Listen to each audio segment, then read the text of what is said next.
اداکارہ حمیرہ کی موت کے حوالے سے متضاد دعوے سامنے آ رہے ہیں۔ کبھی ان کی موت کو طبعی تو کبھی قتل قرار دیا جا رہا ہے۔ اس حوالے سے گزشتہ روز ایک شخص نے بھی عدالت میں مقدمہ درج کرانے کی درخواست جمع کرائی تھی، جس میں اداکارہ کے قتل ہونے کا دعویٰ کیا گیا تھا۔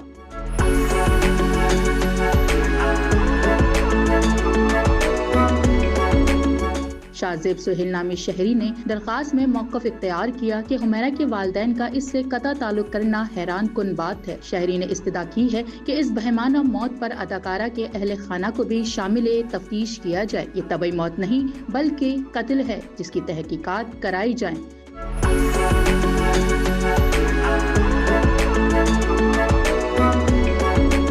تاہم پولیس نے بتایا ہے کہ شکایت کنندہ کا موبائل نمبر جعلی ہے، وہ ایک دیہاتی خاتون کے نام پر ہے، جنہیں اس نمبر کے بارے میں کچھ معلومات نہیں ہیں۔ پولیس حکام کا مزید کہنا تھا کہ درخواست گزار کا اب تک کوئی سراغ نہیں لگایا جا سکا اور ان کی فراہم کردہ ذاتی معلومات جھوٹی ہیں۔